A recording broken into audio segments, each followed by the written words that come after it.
Mga kaibigan, mga kababayan, maligayang pagbabalik po sa ating YouTube channel. Meron po tayong pinaka-latest weather update sa lagay ng ating panahon. Ngayong araw po ito ng Linggo, June 8, 2025. So alamin natin, ito nga pong low pressure area kasama na yung mga lugar na apektado. But before that, please huwag niyo munang kakalimutan, importante na mag-like and subscribe at pahita rin po ng notification bell.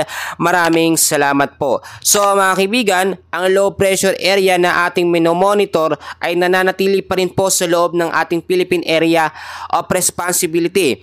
At sa ngayon, ito ay nasa medium chance pa rin na maging isang ganap na bagyo within the next 24 to 48 hours. Kung titignan po ninyo, halos dumadaan na ito sa Colapan po, dito sa ilang bahagi ng Luzon, kasama ang ilang bahagi din ng Visayas. So aalamin natin yung mga lugar na apektado nga po ng low pressure area. So mga kaibigan, ngayong araw po ng Linggo, inaasahan din po ang malawakan na merong mahina hanggang sa malalakas na pag-uulan sa ilang bahagi po ng Metro Manila, Muntinlupa, Las Piñas, Parañaque, Taguig, Quezon City at Caloocan. So kung titignan natin si area ng Bulacan, apektado dyan ng Santa Maria, San Rafael, San Ildefonso, kasama ang San Miguel, Baliwag, Bulacan, Bustos, Angat, Pandi, Doña Remedios. Sa Rizal naman, apektado ang Binangonan, Angono, Taytay, San Mateo, Rodriguez, Antipolo at Baras. Pampanga, apektado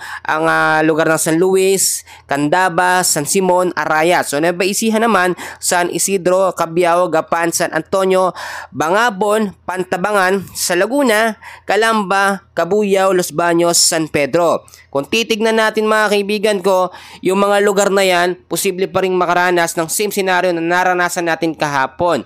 So mag-ingat sa posibleng banta po ng mga pagbabaha, lalo na sa mababang lugar, at landslide naman po sa mga landslide prone area.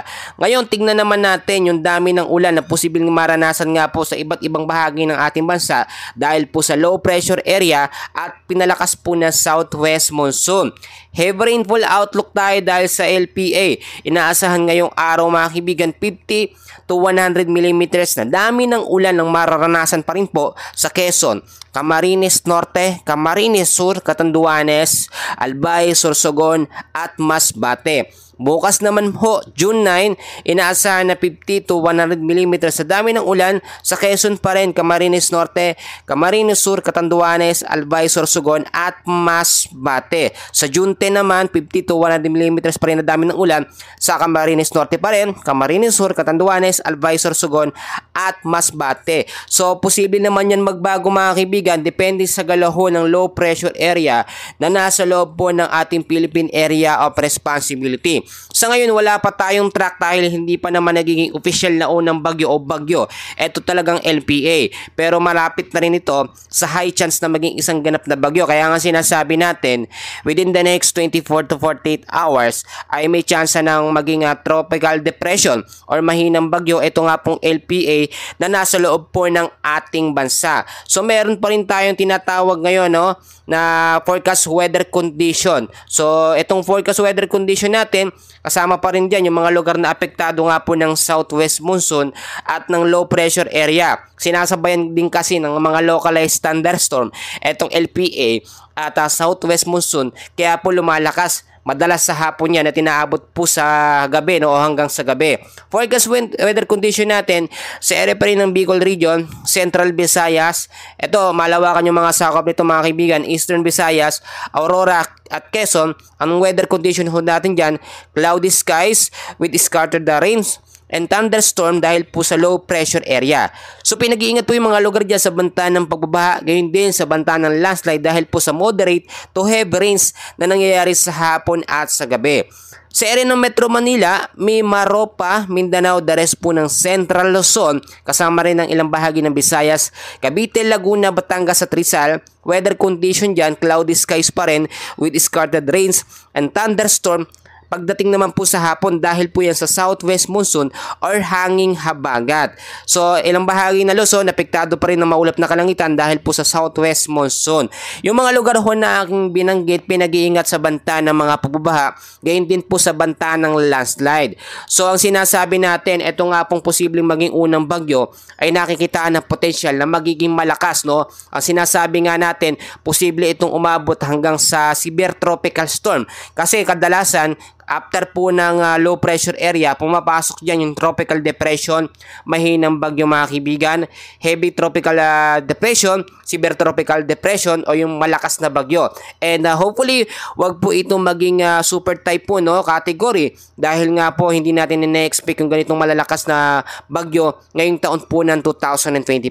Hindi rin naman natin inalis yung mga posibilidad dahil nga po, konektado tayo ngayon sa tatlong weather system. Ang southwest monsoon or hanging habagat kasama ang LPA at thunderstorm na nangyayari ho sa hapon at sa gabi. So kombinasyon niya ng tatlong weather system na siyang nagpapaulan sa malawak na bahagi po ng ating bansa. Kaya mga kaibigan, lagi kong pinapaalala, no, ngayon pa lamang yung mga mabababang lugar na lagi pong binabaha, mag-ingat po tayo sa banta ng mga pagbabaha, no. Nakataas pa rin ngayon mga kaibigan, kung ngayong araw posible pa rin, meron pa rin tayong orange warning level. Mag-ingat na lamang po, no. Iulitin ko, sa Bulacan pa rin, Metro Manila, kasama dyan ng Parañaque, Las Piñas, Manila, Muntinlupa, Quezon City, Navotas, Caloocan, Marikina, Pasig, Las Piñas, Rizal, Batangas at Cavite. Orange warning level, ibig sabihin ito yung medyo malakas-lakas ang mga pag-uulan. Yellow warning level naman tayo sa Pampanga, Laguna, Tarlac. So posible pa rin ang banta ng pagbabaha at landslide kapag meron tayong yellow warning level. So mag-ingat na lamang po tayo, and sa ngayon, hopefully maging ayos tayo, no. Pinapaalalahanan ko lamang kayo yung mga uuwi galing sa trabaho, yung mga papasok, yung mga lalabas ng mga tahanan, ugaliin nyo ho magdala ng payong jacket, kapote, panlaban ho sa mga biglaang bugso ng mga pag-uulan. Mag-ingat din ho yung mga motorista natin na lumalabas ho sa gabi. Madulas ho ang daan at kalsada. Sa ngayon, yan muna ang pinaka-latest update natin sa lagay ng ating panahon. Mamaya, meron pa tayong update at kaganapan sa lagay ng ating panahon. So, huwag niyong kakalimutan, and please don't forget to like and subscribe for more weather updates. Maraming salamat po. Magandang araw.